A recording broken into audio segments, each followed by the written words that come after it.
First things first, there are three main resources in this game. You've got jewels, you've got gold, and you've got souls. So we'll talk about them in that order. Jewels first, because as a free-to-play player, you're not going to be getting a lot of jewels since it is a paid currency, of course, right?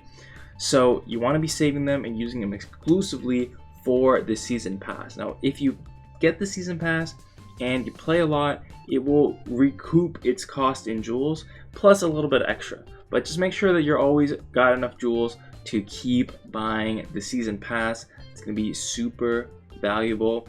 And if you're enjoying the game, you want to support the game a little bit, I highly recommend going into the shop and getting the jewel sack. I believe the one-time purchase, $5, gets you enough gems to buy the season pass, and then you just reap the benefits as long as you keep playing, enjoying the game, and support the game a little bit as well. It's a win-win on both sides, if you ask me. All right, then for gold, this is mainly used to buy packs.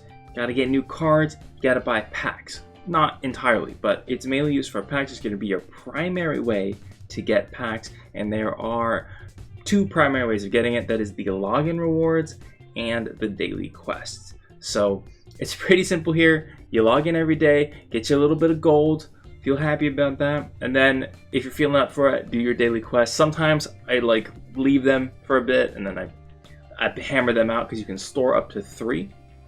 I typically reroll for the win with a certain hero type quest because I think they give more gold on average. So just trying to get the most bang for my buck out of the daily quests, and I think that's what you should do too. My general spending strategy for gold, because it's used for packs, is to start saving up and then go like all in, not really all in, but go in on a new set for whatever cards you think you might want, or just to have some fun with it. And then once you've gone in with that initial set, or you've got enough that you want out of the new set, you just start saving for the next one. So it's all about saving and getting what you need out of certain packs. You know, if you're looking to craft, you're looking to get legendaries, definitely packs are the way to go. And finally, let's talk about souls, the crafting material for the game. So if you have extra cards, if you've got cards you don't want, you can reap them for souls and get materials to craft any card that you want in the whole game. Wonderful. So what you should be doing, you should be reaping all your golden cards, okay? Reap them all. You can transfer them into another card of the same rarity, any card, because they give you a full refund. If you're paying attention to the balance changes, you can also reap cards that just got balance changed. Those will also give you full refunds. And if you really want to just finish up a deck, or you really just want to go all in, you're like, I know, I love red, and I'm never going to betray red. Then you could theoretically just reap all the green, reap all the purple, reap all the black, and just go all in on red. I personally don't do that because I like to keep things fresh, keep things interesting and fun, trying new decks so the game doesn't get stale. But to each their own, and it's certainly something you can do. But if you do that and you regret doing that later, I told you so.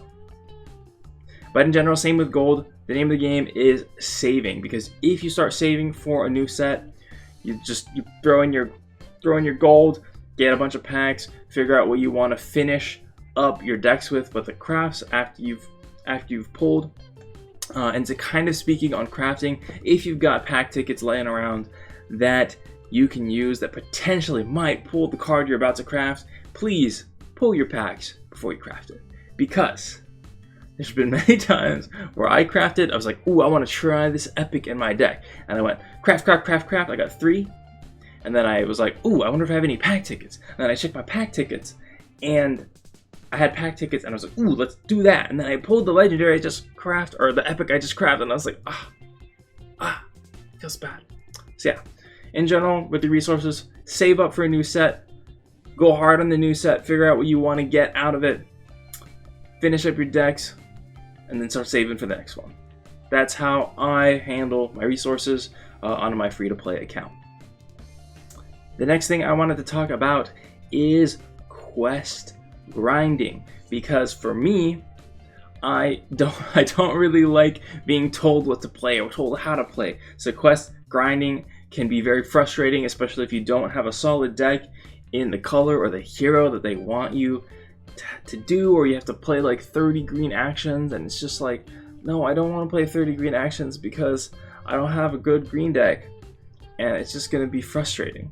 So what we're going to do is we're going to show you off the bat, there are some great and useful basic only free-to-play decks that Iowa the Boat has created in his free-to-play guide, which is in the description.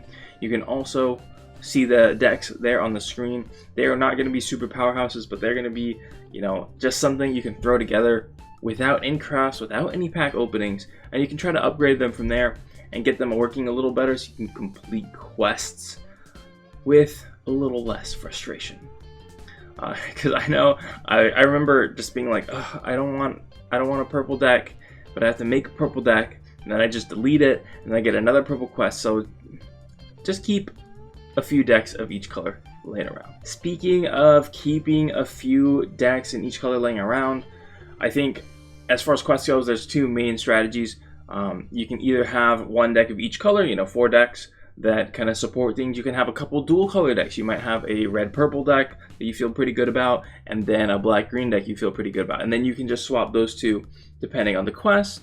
Or if it's good enough, you can find one core engine, engine meaning like a group of cards that works really well. You can find one core group of cards that fits into each color, or it's just so good you can just kind of slap other colors on it and just play that and just have 4 different versions of that.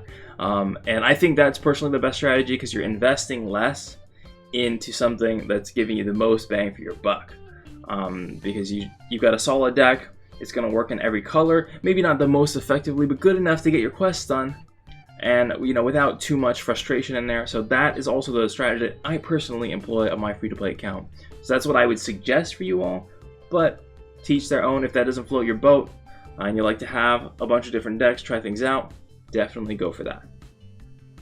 If you're struggling to come up with decks to help you complete quests or move up on the ranked ladder, whatever it may be, I highly recommend joining the Teppen community Discord. It will be linked in the description. There's a lot of channels there, one for each hero. You can go there, find people discussing the latest deck builds, the latest, the greatest, and giving advice. So you can either lurk there and kind of net deck copy people, I do that, or you can be more active and chat them up, get some advice. They both work, so definitely join that. It's very, very useful.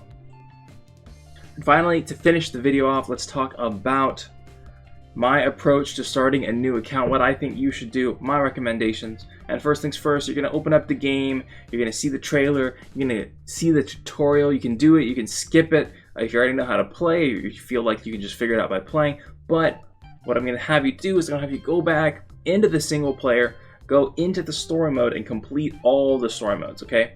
That's going to give you 400 souls for every hero. That's a lot of souls. And those souls are going to really jumpstart your account. It's going to let you craft a lot of things. You can definitely even craft some of the cheaper competitive decks with that amount of souls.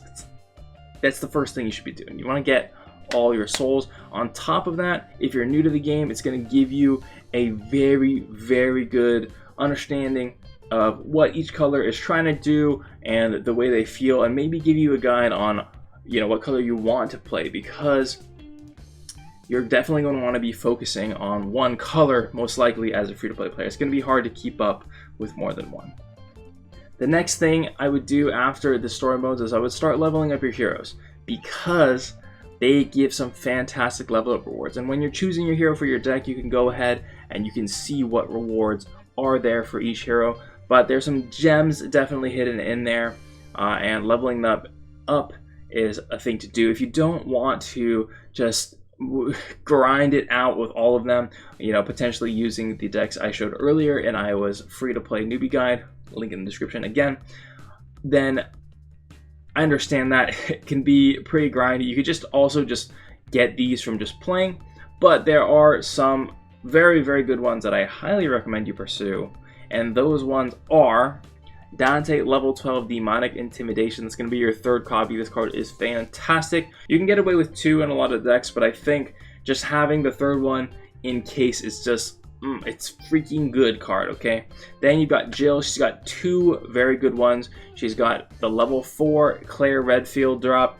That is a powerhouse card. It's used a staple in all Explore decks, even the most competitive ones. So you want to be picking up your third copy of that. And at level 6, she gives you Spread Shot, which is not like the most amazing ultimate card ever, but it is a very strong, cheap action that you can use to replace a lot of more expensive and higher rarity versions of some cards that do similar things.